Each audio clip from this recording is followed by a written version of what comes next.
Hello everyone, I am Harshanastanti and I am your TA for this course. Now let's begin with the overview of this session. What we will do in this session, we will try to see dipole antenna and Yagi-Uda antenna from a design perspective. Say we are trying to design those antennas. You have already heard about it, what is dipole antenna, what are the equations related to it, but how do we design it? That we will see in this lecture series. So this is basically a demonstration lecture series where we will try to demonstrate how you can use a antenna simulation software effectively to design an antenna. So in this we will talk about two specific software. There are several softwares beside these two, but I am quite familiar with these two. So we will talk about these two software, which is 4NEC2 as well as CST Studio Suite. The 4NEC2 is I think free software, and whereas Studio Suite is a proprietary software. Okay, we will come revisit to that later in the lectures. So, and also we will discuss about the installation requirement in this particular lecture series. Okay, so let's first see what are the design parameter of a dipole antenna. So what we have, we already know that dipole antenna is what the antenna length should be around lambda by 2. Okay, so this is what is called ideal situation. Okay, this is what is ideally, but it is researched and also observed that generally the range is around 4.5 to 4.8 lambda. Okay, why is that so? Because antenna, whatever the material you are using, is not a perfect conductor. Okay, it has some its intrinsic property of conductivity and all, so that will affect. Also the whatever the joint you are making to send the signal here at the feed point, that will also affect. So these all things are things affect the antenna's length. Also there is another factor, which is the radius of the antenna. If you are, as you know, that this is a wire antenna, so the radius means the radius of the antenna also affects the band of operation, frequency band of operation. So it has been it is noted and studied that if we increase the radius, the bandwidth of operation will increase. We will see that also in the demonstrations, but it is to be noted that, see, the antenna here, whatever the dipole antenna, we know the radiation pattern, right? So basically by simulation we will see whether that kind of radiation pattern we are able to observe or not. Okay, so that's the basic idea. Means if a dipole, we will design a dipole, okay, and try to see what is its radiation pattern, impedance, then reflection coefficient, all these parameters which we studied in the antenna fundamentals. Okay, now there is another type of antenna which we will try to design, which is Yagi-Uda antenna, which is a directive antenna. This is we are doing this because we are dealing with lots of reflector antenna concept and antennas with a high directivity like parabolic dish. This is a simple wire antenna which is very directive, so we will try to see how we can design this also. Okay, so essentially what in Yagi-Uda antenna you will have a driven element, as you might have discussed earlier, we might have discussed earlier. So you will have a driven element which is essentially a half wave dipole, or which the feeder, or which length varies from 0.7 to 0.49 lambda. Okay, and then we have a reflector which is kept around 2 to 2.5 0.2 to 0.25 lambda distance from the driven element. And then we have a different driven element, which is a parasitic element which catches the field and oscillates and again forwards that field to the next driven element, so causing the beam of the dipole to go in only one direction. Okay, so now this is there. So so these are the few important things. Director lengths are between this 0.4 to 0.45. Feeder length is 0.47 to 0.49, and this director length sometimes you can find it going from 0.352. Okay, so this all depends upon simulation. Okay, there is mathematics behind it, but that's very complicated to solve for. So the best way for that is to simulate and understand where you are getting the maximum directivity, maximum resonance. Resonance means in terms of frequency, where you're getting all those things maximum, such that you can use that for your application. And the design metric for any antenna depends upon your application.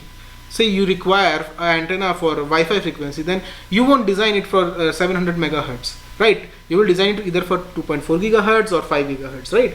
So those, and also the range you are talking about. Say you want to have a Wi-Fi which can go up to 10 meter, so you need to give gain accordingly, and based on your link budget of your receiving mobile or laptop or anything, means receiving device. Okay, so now let's come to the point.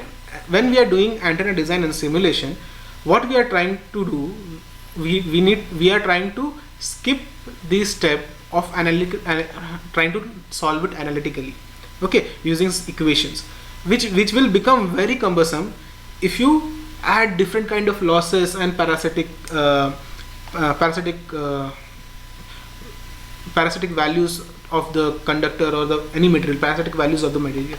So that is very difficult to account for when you're deriving it analytically. So for this we require softwares. So now generally in the simulation software, what happens, say if you have a frame or the kind of a box where you want to design, test this dipole antenna, what it will do, it will divide the entire cubical box into small to okay, those are also called meshes. We will learn later also this, what is that. So but to get an idea, what it does, it divides into small grids and evaluates the electric field and magnetic field in that small grid based on the boundary condition as well as the field values at a point if the source is at your driven element. Okay, so this way they kind of calculates each grid values or the meshes. Each meshes is evaluated, then those are combined to form the actual solution. Okay, this is done by different kind of numerical techniques, and also in fact there is a entire topic or subject about it which is called computational electromagnetics. Okay, in which there are different kind of methods to evaluate such kind of problems. Okay, now as I said, we will discuss two softwares here. One is 4NEC2, which is a free software which is mostly used for wire antenna design, and a surface antenna design is not possible, is very difficult to do in 4NEC2 or next to impossible. Okay, now, and another one is the CST Studio Suite. It's a proprietary software but Dassault Systems. It requires license, but there is student license available so that you can test it and have an idea how to design an antenna. Okay, so there are few limitations in student software, like the numbers of mesh or the gridding you can do is up to, I think, 10 lakh or 1 lakh grids or some mesh. So there are some limitations to that, but including with that limitation also we can do some kind of simulations on that, and you can get an hang of how these simulation softwares work and gives results in what forms. Okay, now let's talk about installation requirements. If you are trying to say you have to install it, so both will require a Windows machine. 4NSC2 can work on any configuration which you have, but for CST, running the CST Studio Suite, you will require at least of 8 GB RAM and 2 core processor on your PC. Okay, but if and also if you are running a full version of that, you will require much more processing power. So personally, in our department, we use a 94 GB machine with 12 core processor with 2 threads. That means a virtual core of 64 cores. Okay, and also this whatever type of machine, computing node or machine you require here depends upon what kind of design you will do.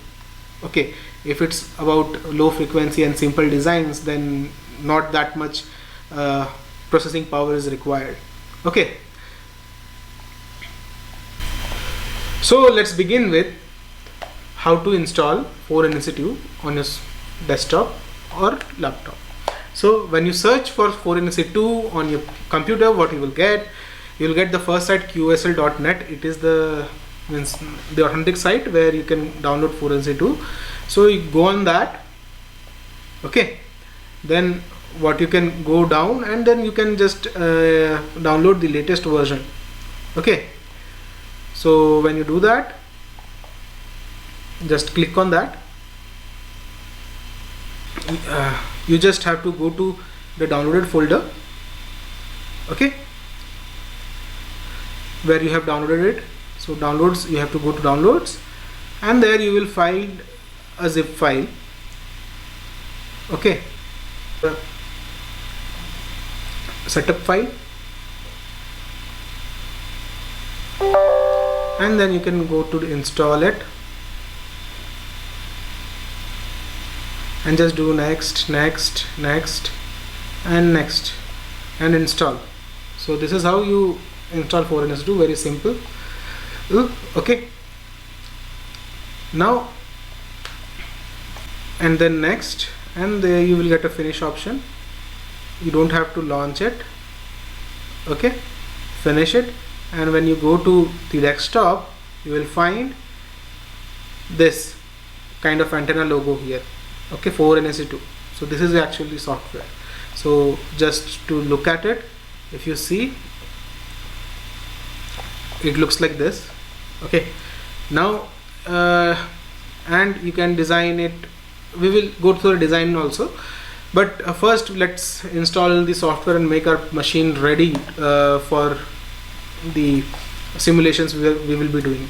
Okay, so this is that.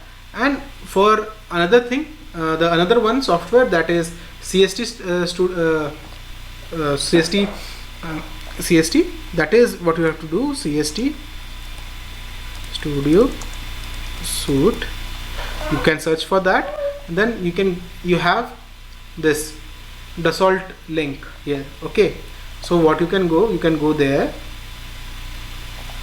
and you can, and the learning edition. Okay, so here you can see that learning edition, they give out learning edition, but for that what you have to do, you have to register in this. Okay, so register for download for free, it's given here. So you have to go to that and click that link, and if you click for download for free, you will have to register to the Dassault system. Okay, preferably if you have a college ID, that will be much better. Otherwise normal email ID can also do. So you have to create your 3D experience ID. So here you have to give your name, email ID and all, and you will be registered to the Dassault system, Dassault system 3D experience forum kind of thing, and then you can go and download this. Okay, so how to download it? I have already my account here, so I will just log into it. Okay, so I am just logged in here. So here what you can find, you can go to below and you can find Studio Suite version. So you can try the latest version, no issue, or the earlier version, both will work fine. So you can download it from here. Say if you download this, and now go to the downloads folder. After that, open the file. Okay, so here the installation is almost similar, but there is one extra process. Okay, so wherein you have to log in with your registered email ID to retrieve the license of the CST. Okay, let it extract, and then we will see how to install CST Studio. So after extraction is completed, you will be redirected to the folder where it is extracted. Now click on the application. Okay, when you click on the application, this a similar window like when you installed 4NC2 will come, where you have to say the directory where you have to install and all. For now we can just install it wherever it suggests, just like clicking next. Okay,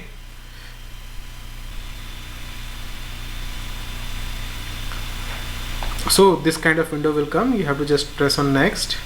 So you have to just you can keep this empty also, no issue. So go to next, and then you can change the folder, but just we will proceed next. Then you will just click install, and it will install.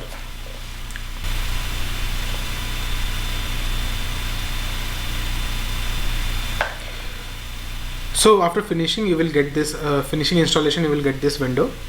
Okay, so you need to launch this one. Okay, because it requires license activation.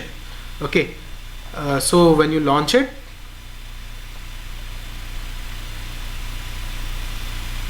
you will get kind of pop-up. Okay, see like this pop-up. So here you have to type in your email ID, just like mine is